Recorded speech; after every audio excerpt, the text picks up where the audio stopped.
नमस्ते विद्यार्थी मित्रों,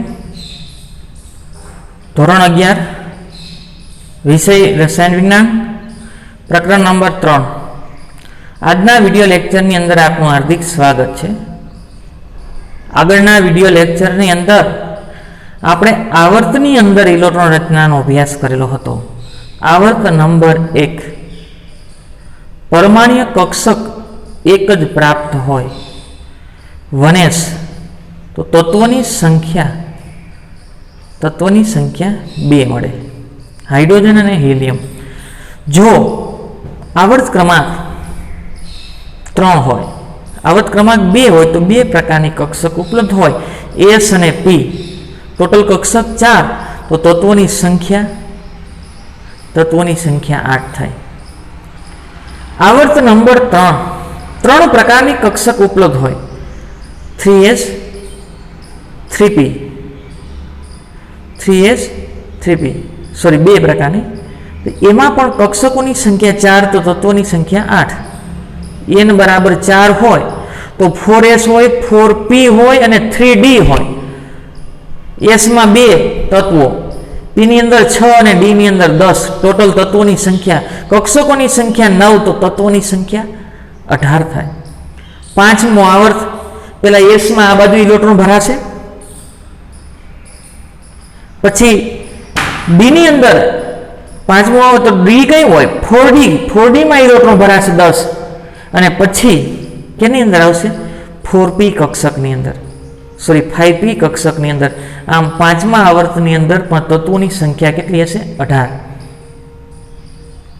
आगळ जो छठो आवर्त होय तो 6s में आ बाजू डाबी बाजू 6s में इलेक्ट्रॉन भराय, पछी 4f क्या होय आवत कोष्टक में तळिये लेंथेनाइड श्रेणी, आवत कोष्टक नी अंदर तळिये लेंथेनाइड श्रेणी नी अंदर 14 तत्वों भराय।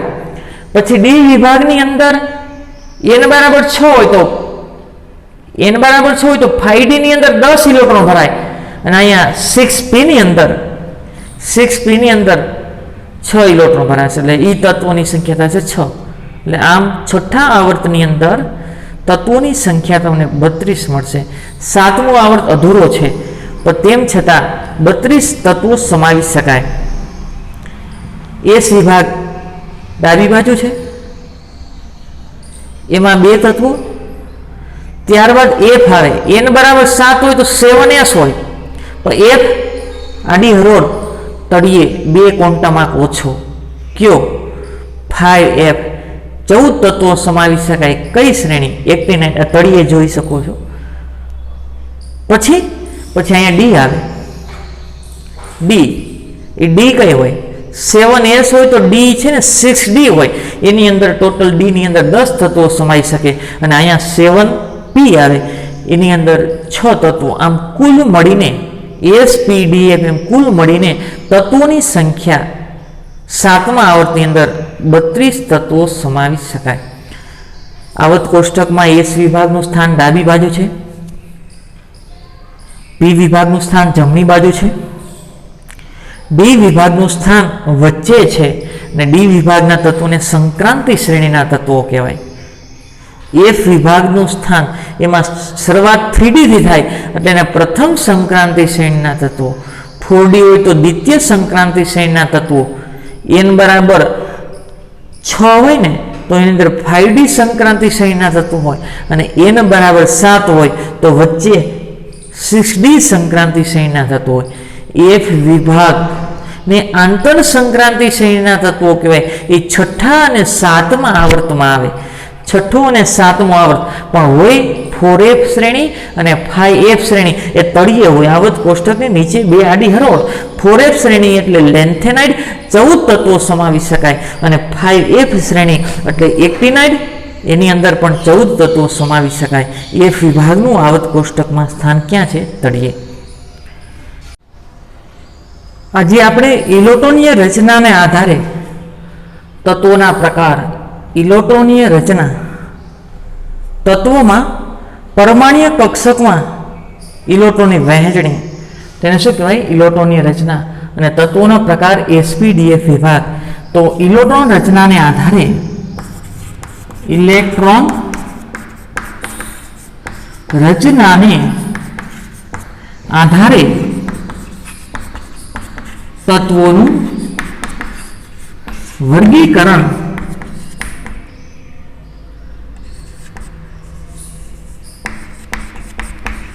ચાર વિભાગો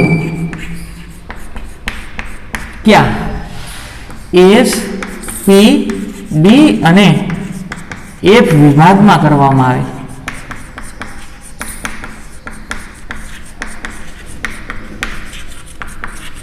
એવું કે જે આવત કોષ્ટકને ચાર વિભાગમાં વર્ગીકૃત કરી નાખ્યું એસ પી ડી એફ, એનો આધાર શું છે?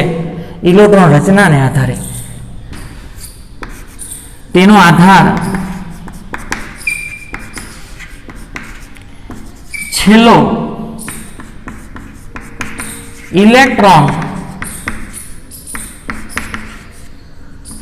તત્વમાં કયા પ્રકારની પરમાણ્વીય કક્ષકમાં ભરાય તેના પર રહેલો છે। યોગ્ય છે એસપીડીએફ એનું વર્ગીકરણ કર્યું છે ચાર વિભાગમાં। એનો આધાર કે ઇલેક્ટ્રોન તત્વોમાં કયા પ્રકારની પરમાણુ છેલ્લો ઇલેક્ટ્રોન કયા પ્રકારની પરમાણ્વીય કક્ષકમાં ભરાય એને આધારે વર્ગીકરણ કરવામાં આવે। જો કોઈ તત્વની અંદર છેલ્લો ઇલેક્ટ્રોન એસ કક્ષકમાં ભરાય તો એને એસ વિભાગના તત્વો કહેવાય। જો કોઈ તત્વનો છેલ્લો ઇલેક્ટ્રોન પી કક્ષકની અંદર ભરાય તો એને પી વિભાગના તત્વો કહેવાય। જો છેલ્લો ઇલેક્ટ્રોન તત્વમાં ડી પરમાણ્વીય કક્ષકમાં ભરાય તો એને ડી વિભાગના તત્વો કહેવાય। પણ આ વર્ગીકરણમાં બે અપવાદો છે। આ વર્ગીકરણની અંદર બે શું છે? અપવાદ। એક તો અપવાદ છે હિલિયમ।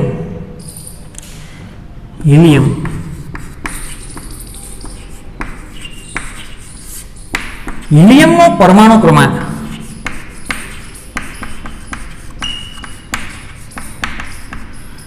બરાબર 2।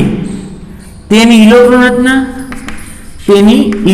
રચના 1s2 ઇલેક્ટ્રોન રચના છે। એના ઉપરથી એવો અંદાજ લગાવી શકાય કે એ પેલા આવર્તનું છે એ ફાઇનલ છે। દાખલ થતો છેલ્લો ઇલેક્ટ્રોન કયા પ્રકારની પરમાણ્વીય કક્ષકમાં ગયો? એસમાં, એટલે એસ વિભાગનું છે અને 2 ઇલેક્ટ્રોન છે એટલે બીજા સમૂહનું છે। તો હિલિયમ છે એની ઇલેક્ટ્રોન રચના 1s2 છે। તેથી તે એસ વિભાગ, તેથી તેનું સ્થાન જો છેલ્લો ઇલેક્ટ્રોન ક્યાં ગયો? એસ કક્ષકમાં, એટલે તેનું સ્થાન એસ વિભાગ અને કેટલા ઇલેક્ટ્રોન છે? 2, તો બીજા સમૂહમાં હોવું જોઈએ। એસ વિભાગ અને સમૂહ 2 માં હોવું જોઈએ। એસ વિભાગ અને બીજા સમૂહની અંદર હોવું જોઈએ। હું અહીં દોરું છું।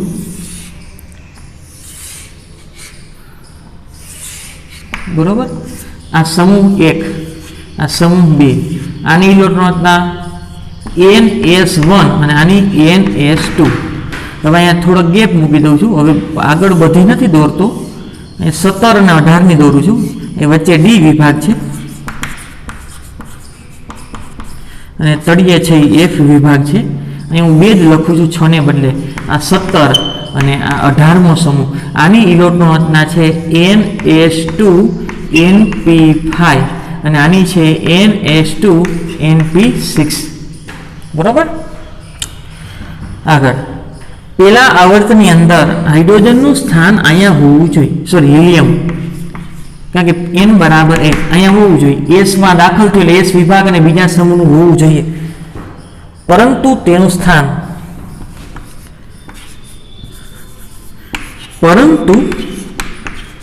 સ્થાન ક્યાં છે? પી વિભાગ અને સમૂહ 18 માં છે. હેલિયમનું સ્થાન ત્યાં નથી, અપવાદ છે, અહીંયા છે. શું કામ? કારણ કે તેની બાહ્યતમ કક્ષા ઇલેક્ટ્રોનથી સંપૂર્ણ ભરાયેલી છે. સંપૂર્ણ ભરાયેલ એટલે કે 1s2 છે. જે કોના જેવી ઇલેક્ટ્રોન રચના છે? જે નિષ્ક્રિય વાયુ જેવી ઇલેક્ટ્રોન રચના છે, એટલે કે ઊંડા વાયુ જેવી ઇલેક્ટ્રોન રચના છે.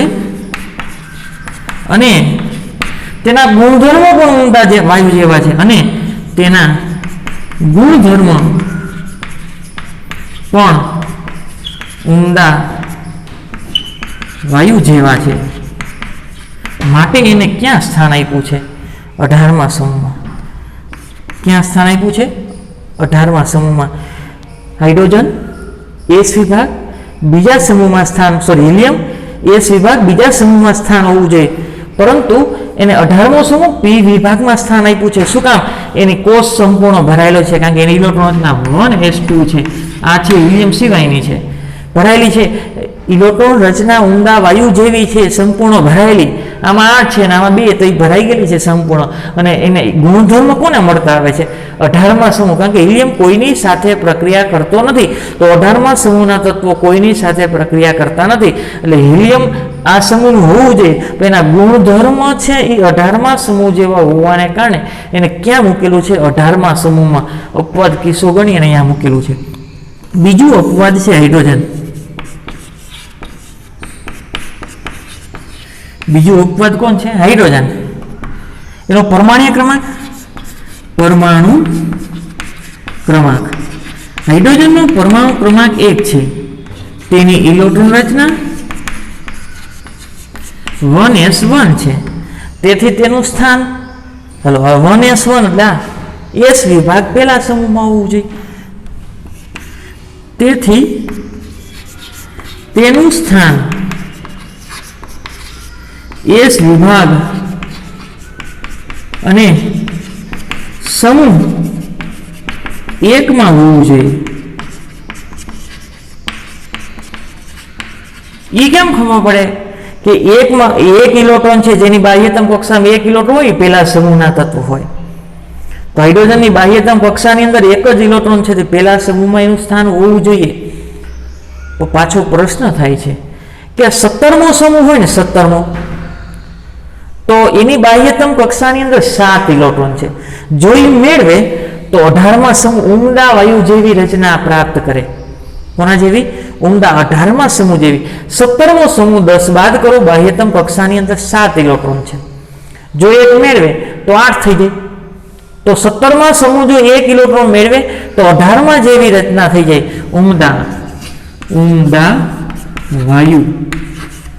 ઊંડા વાયુ જેવી રચના થઈ જાય.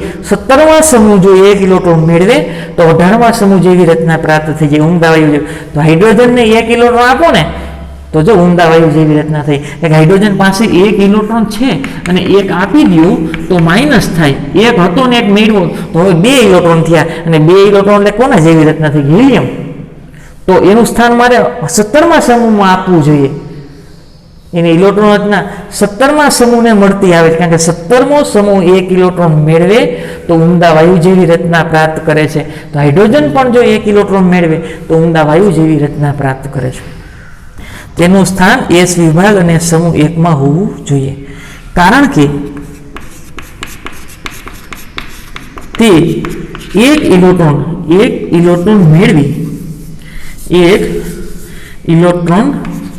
મેળવી ઊંડા વાયુ જેવી ઇલેક્ટ્રોન રચના પ્રાપ્ત કરે છે. 1 ઇલેક્ટ્રોન મેળવી લે તો ઊંડા વાયુ જેવી રચના પ્રાપ્ત કરે છે. તેથી તેની ઇલેક્ટ્રોન રચના કોને મળતી આવે છે? 17મો સમૂહ હેલોજનને મળતી આવે છે. તેથી તેની ઇલેક્ટ્રોન રચના સમૂહ 17 હેલોજન મળતી આવે છે. એટલે 17મા સમૂહ 1 ઇલેક્ટ્રોન મેળવે તો નિષ્ક્રિય વાયુ જેવી રચના પ્રાપ્ત થાય. હાઇડ્રોજન પણ 1 ઇલેક્ટ્રોન મેળવી નિષ્ક્રિય વાયુ જેવી રચના પ્રાપ્ત કરે. તેથી તેની ઇલેક્ટ્રોન રચના 17મા સમૂહ હેલોજનને મળતી આવે છે. પરંતુ એક વિશિષ્ટ કિસ્સો ગણીને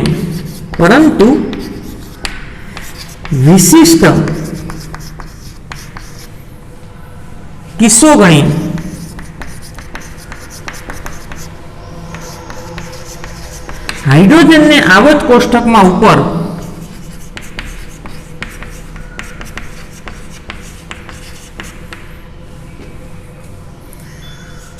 ઉપરના ભાગમાં મૂકવામાં આવે છે.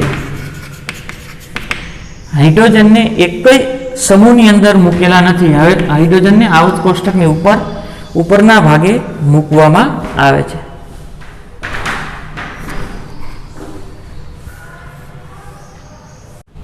આગળનો ટોપિક છે એસ વિભાગના તત્વો 3.6.1 એસ વિભાગના તત્વો.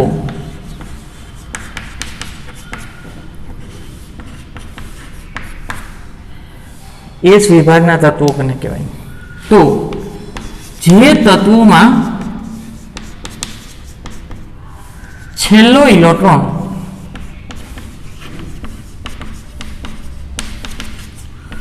એસ કક્ષકમાં દાખલ થતો હોય તો તેવા તત્વોને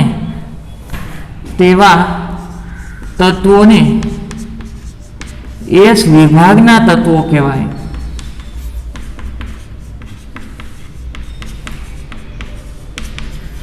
જે તત્વોનો છેલ્લો ઇલેક્ટ્રોન એસ કક્ષકમાં દાખલ થતો હોય તો એને શું કહેવાય? એસ વિભાગના તત્વો.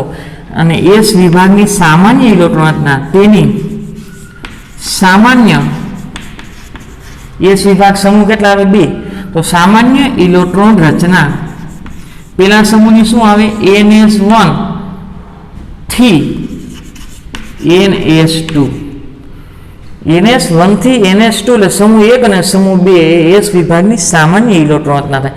જ્યાં આવર્ત ક્રમાંક n બરાબર 1 2 3 4 5 6 7 1 થી 7 સુધીના.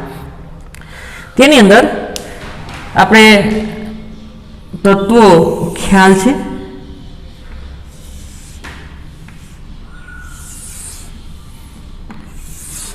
આ સમૂહ 1, સમૂહ 2, આ સમૂહ થયા. સમૂહ આની ઇલેક્ટ્રોન રચના NS1 આની NS2 એ કોઈ નહીં આવે. 1 3 4 5 6 અને 7. પેલા સમૂહનું નામ આપણને ખબર છે. શું છે? આલ્કલી ધાતુ તત્વો. પેલા સમૂહને ક્યાં નામે ઓળખવામાં આવે? આલ્કલી ધાતુ તત્વો. જ્યારે બીજા સમૂહને આલ્કલાઇન અર્થ ધાતુ. આલ્કલાઇન અર્થ ધાતુ તત્વો. અહીંયા કોણ આવશે?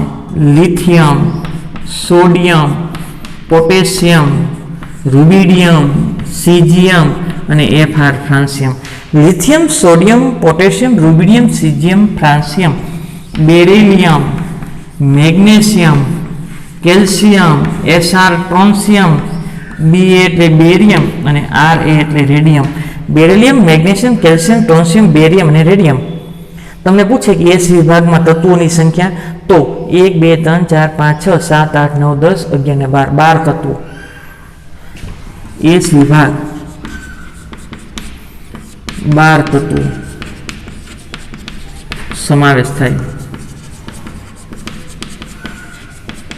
હાઇડ્રોજન ને હિલિયમ છે પણ અહીંયા સ્થાન આપવામાં આવેલું નથી. હિલિયમનું સ્થાન 18માં અને હાઇડ્રોજનનું સ્થાન વિશિષ્ટ કિસ્સો ગણી આવત કોષ્ટકમાં ઉપરના ભાગમાં મૂકેલું છે. એ એસ વિભાગના જ છે, પણ અહીંયા સ્થાન નથી એટલે એસ વિભાગના તત્વોની સંખ્યા પૂછો તો 14 ને બદલે 12 જ લખવાની છે. આગળ એસ વિભાગના તત્વોની લાક્ષણિક ગુણધર્મ કેવા ગુણધર્મો હોય?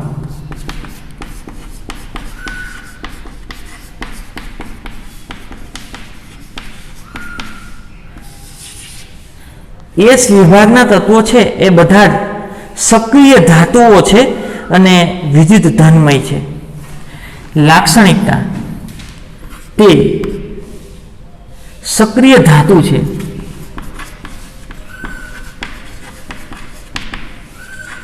અને પ્રબળ વિદ્યુત ધનમય છે.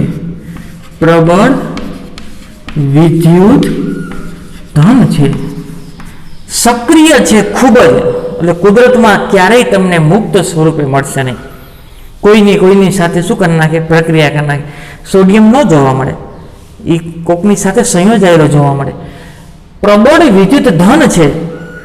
આ પેલો સમૂહ છે ને એના કદ મોટા છે, બીજો સમૂહ છે એના કરતા બીજા સમૂહના કદ પેલા સમૂહ કરતા થોડાક નાના છે. એટલે આ વિદ્યુત ધન એટલે સરળતાથી ધનમાં ફેરવાઈ જાય. આ બધાની બાહ્યતમ કક્ષામાં કેટલા ઇલેક્ટ્રોન છે? તો એ સરળતાથી એક ઇલેક્ટ્રોન ગુમાવી દઈએ અને નિષ્ક્રિય વાયુ જેવી રચના પ્રાપ્ત કરે. અને જો એક ઇલેક્ટ્રોન ગુમાવે તો ધન આયનમાં ફેરવાય.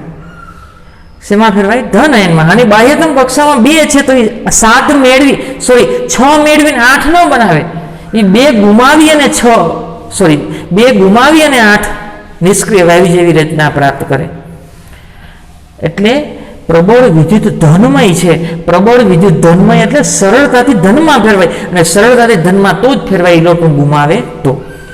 બીજું, આયનીકરણ એન્થાલ્પીના મૂલ્ય તેના આયનીકરણ એન્થાલ્પી મૂલ્યો નીચા છે. આયનીકરણ એન્થાલ્પી ખૂબ જ ઓછી છે.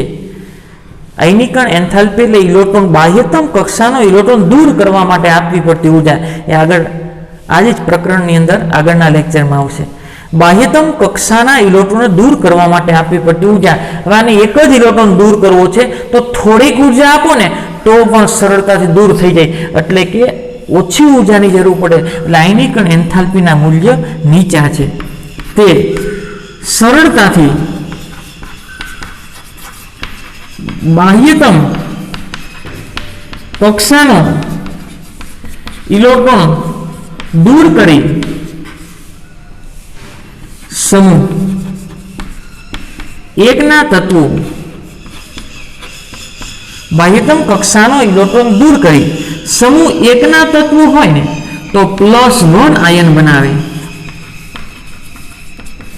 અને જો સમૂહ 2 ના તત્વો હોય તો +2 આયન બનાવે. શું કામ એવું થાય છે? અને બાહ્યતમ કક્ષામાં કેટલા છે? 1. બાહ્યતમ કક્ષાની અંદર 1 ઇલેક્ટ્રોન છે. તો સમૂહ 1 હોય તો પેલો 1 ઇલેક્ટ્રોન ગુમાવ્યો, 1 ઇલેક્ટ્રોન ગુમાવે તો 1 ઇલેક્ટ્રોન ઓછો હોય તો શું વધારે હોય? પ્રોટોન. આ પ્રકારના આયન બનાવે. પણ બીજા સમૂહનો હોય તો જો એ 2 ઇલેક્ટ્રોન ગુમાવે, કેટલા ગુમાવે? 2. અને 2 ગુમાવે ને તો 2 ઇલેક્ટ્રોન ઓછા હોય તો 2 પ્રોટોન વધારે હોય. તો અહીંયા કેવો આયન થાય? +1. અને અહીંયા કેટલો થાય? +2 આયન બનાવે.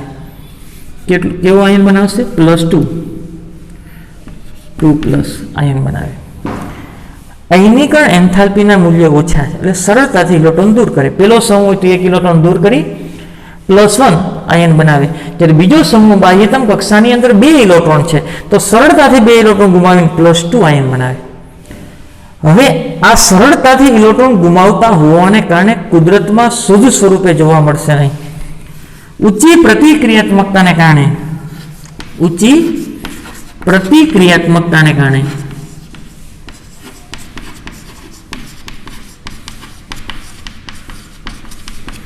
કુદરતમાં શુદ્ધ સ્વરૂપે જોવા મળશે નહીં.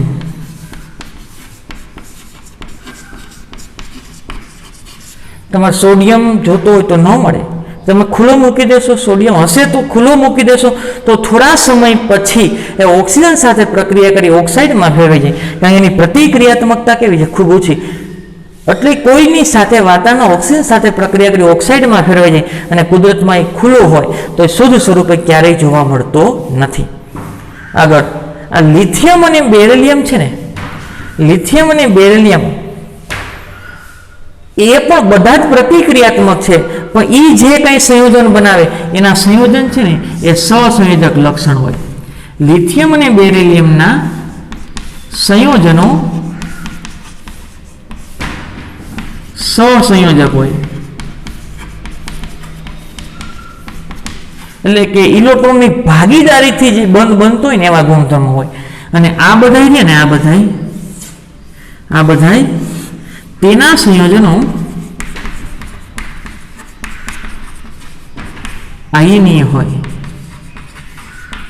તેના સંયોજનો કેવા હશે? આયનીય લક્ષણ ધરાવે, એટલે કે ધન અને ઋણ જોડાય અને જે બંધ બને તેવા બંધને શું કહેવાય? આયનીય બંધ. ધન અને ઋણ, આ ધન છે અને આ ઓછો ધન છે, આગળ જોશું આપણે. જે ઓછો ધન હોય ને એ આયનીય બંધ ન બનાવે, તો એ કેવા? સહસંયોજન. તો આના સંયોજનને હું પાણીમાં નાખું ને તો ધન ઋણ છૂટા પડતા નથી, અને આ સંયોજનને દાખલા તરીકે આનું સંયોજન NaCl તો એ આયનીય કહેવાય. પાણીમાં નાખું તો Na પ્લસ ને Cl માઇનસ છૂટા પડે. KCl પાણીમાં નાખું તો K પ્લસ ને Cl છૂટા પડે. LiCl પાણીમાં નાખું તો Li ને Cl છૂટા પડતા નથી, કારણ કે સહસંયોજક લાક્ષણિકતા છે. MgCl2 હોય તો પાણીમાં નાખું ને તો Mg2 પ્લસ ને Cl માઇનસ છૂટા પડે, કારણ કે એ આયનીય લક્ષણ છે. પણ BeCl2 ને પાણીમાં નાખું તો છૂટા ન પડે, તો એને સહસંયોજક લક્ષણ કહેવાય. શું કહેવાય? સહસંયોજક લક્ષણ. બીજું, આ બંને રહ્યા ને, આ બંને એ રેડિયો સક્રિય છે. રેડિયો સક્રિય છે એટલે રેડિયો સક્રિય એટલે આપમેળે પોતાના કેન્દ્રમાંથી હલકા અથવા ભારે કણો શું કરતા ઉત્સર્જન, આલ્ફા કણો, બીટા કણ.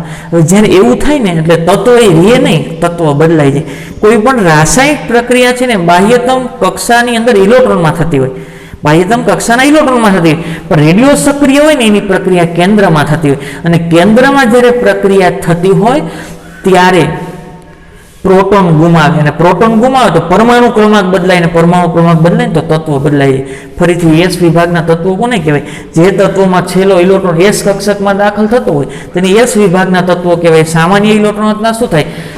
NS1 અને NS2, એટલે NS1 થી NS2 ગુણધર્મ અતિશય સક્રિય ધાતુ છે, અને સક્રિય ધાતુ છે અને પ્રબળ વિદ્યુત ધન છે, એટલે કે સરળતાથી ઇલેક્ટ્રોન ગુમાવી ધનમાં ફેરવાય, એટલે એને પ્રબળ વિદ્યુત ધન કહેવાય. આયનીકરણ એન્થાલ્પીના મૂલ્ય નીચા છે, આગળ જોશું. સરળતાથી બાહ્યતમ કક્ષાનો ઇલેક્ટ્રોન સક્રિય હોવાને કારણે ઇલેક્ટ્રોન દૂર કરે. પહેલો સમૂહ હોય તો +1 આયન બનાવે, બીજો સમૂહ હોય તો +2 આયન બનાવે. આ ઊંચી પ્રતિક્રિયાત્મકતા છે, એટલે કોઈની સાથે પ્રક્રિયા કરી લે છે. એટલે તમે ખુલ્લો મૂકો તો એ સ્વરૂપ શુદ્ધ સ્વરૂપમાં મળશે નહીં, એ સંયોજિત સ્વરૂપમાં જોવા મળશે. પહેલા સમૂહને કયા નામે ઓળખવામાં આવે? આલ્કલી ધાતુ તત્વો. બીજા સમૂહને આલ્કલાઇન અર્ધ ધાતુ તત્વો. લિથિયમ અને બેરિલિયમના સંયોજન સહસંયોજક લક્ષણ ધરાવે, અને બાકીના તેના સંયોજન છે એ આયનીય લક્ષણ ધરાવે.